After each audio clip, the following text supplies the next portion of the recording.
Monsieur le Président, Mesdames, permettez-moi en premier lieu de vous livrer le sentiment d'amertume que j'ai éprouvé, tant à l'écoute des débats qu'à la lecture du dossier. Ce sentiment d'amertume était empreint d'indignation.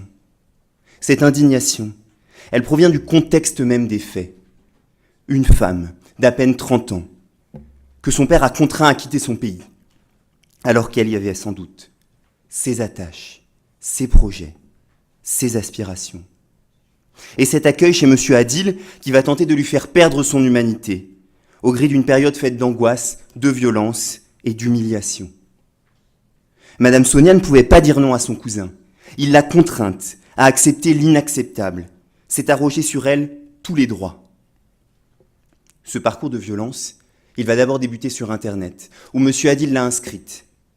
Parce que sur Internet, les échanges sont discrets, les échanges sont anonymes, ils sont faciles.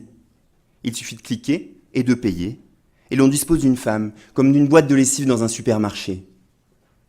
Cette femme, on la mésestime, on l'assimile à une fille de joie, à un objet de fantasme, de désir, qui exercerait pour son plaisir, ou pour l'argent. Du plaisir ?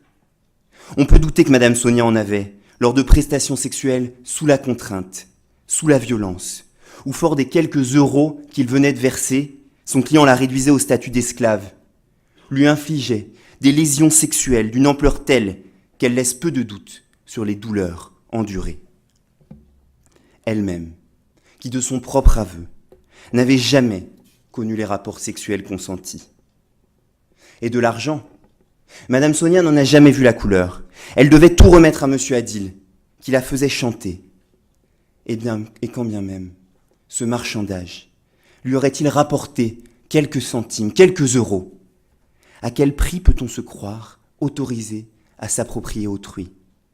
Quelle somme peut justifier qu'on soit soumis à la violence, à la contrainte? Au cours de cette période, M. Adil a toujours tenu Madame Sonia par l'épaule, mais pas d'une main qui soutient, pas d'une main qui rassure ou qui protège, mais d'une main qui contraint, qui avilit, qui fait mal dès lors qu'on lui résiste. M. Adil va aider et assister la prostitution de Madame Sonia, d'abord en l'inscrivant sur ce site internet. Il va lui-même, par de longues descriptions lyriques, vanter ses charmes. Et il va, tel le tenancier d'une épicerie, aménager sa vitrine, en prenant des photos d'elle nue, en la montrant, devant l'objectif pour mieux appâter le chaland. Il assistera ensuite cette prostitution, en lui fournissant un local, pour qu'elle soit plus rentable, plus accessible. Il va enfin tirer profit des prestations sexuelles imposées à Madame Sonia, en lui imposant une comptabilité à la virgule près et la remise des sommes versées, à l'issue de ces nuits interminables.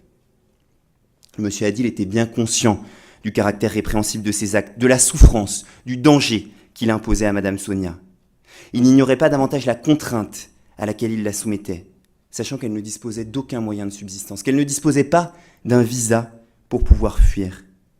Elle subissait en outre cette pression intenable sur le secret de sa virginité disparue, qui l'aurait fait considérer auprès même des siens comme une paria. Il ressort de l'ensemble de ces éléments, Monsieur le Président, Mesdames, Messieurs du tribunal, que l'infraction de proxénétisme aggravé par la contrainte est parfaitement caractérisée. Elle justifie que vous entriez en voie de condamnation. À cet égard, les tentatives de justification de M. Adil apparaissent bien vaines. Il a ainsi fait valoir en cours de procédure le coût que représentait Madame Sonia, son accueil, son hébergement, ou encore l'absence pour lui d'activité de nature à lui permettre de subvenir à ses propres besoins. Alors oui, la solution avait apparu facile, aisée quand il l'avait vu arriver du Maroc. Il avait senti le bon filon. Pour autant, aura-t-il l'arrogance de nous dire que sa propre oisiveté justifiait qu'il exploite sexuellement un membre de sa famille, qui lui était proprement livré? Aura-t-il l'impudence de considérer que la chambre insalubre dont il offrait le loyer permettait qu'elle soit ainsi jetée en pâture au plus offrant? Aura-t-il l'indécence de maintenir devant vous, Monsieur le Président, que tout cela n'était finalement pas si anormal? Malgré son casier, dépourvu de condamnation, cette prise de position constante tout au long de l'information et des débats interroge, et bien plus inquiète. Elle justifie cette peine exceptionnelle que je vous demande de prononcer, cette peine de 7 ans d'emprisonnement assortie d'un mandat de dépôt et cette amende de 100 000 euros, que je vous demande également de prononcer. Cet emprisonnement constituera une sanction à la hauteur de la gravité des faits et permettra à M. Adil de porter une réflexion sur le rapport de prédation qu'il peut entretenir à autrui, a fortiori dans cette situation de vulnérabilité où la victime ne dispose d'aucune issue, d'aucune perspective. La présence aujourd'hui de Madame Sonia à l'audience nous rappelle pourtant que des perspectives, il en existe toujours, parce qu'elle a su saisir la main, cette fois bienveillante, de Madame Fathia, qui lui a dit « ça suffit ».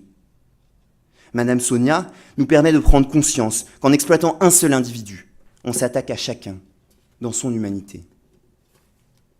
Il n'est pas dans les usages du ministère public, Monsieur le Président, de requérir sur les intérêts civils. Permettez-moi néanmoins d'adresser ces quelques mots à la victime. L'autorité publique ne se dérobera pas. Elle ne vous laissera pas à l'écart et vous soutiendra au contraire dans votre travail de reconstruction. Le législateur, par la loi du 13 avril 2016, s'est emparé de la question de l'assistance aux personnes victimes de proxénétisme, en insistant sur la nécessité de vous restaurer dans vos droits, de garantir votre sécurité, de vous permettre de retrouver une stabilité sociale et même, et je ne tais pas ce mot, une certaine forme de bien-être. Vous ne serez plus isolés face aux obstacles de la vie qui vous ont rendu si vulnérables.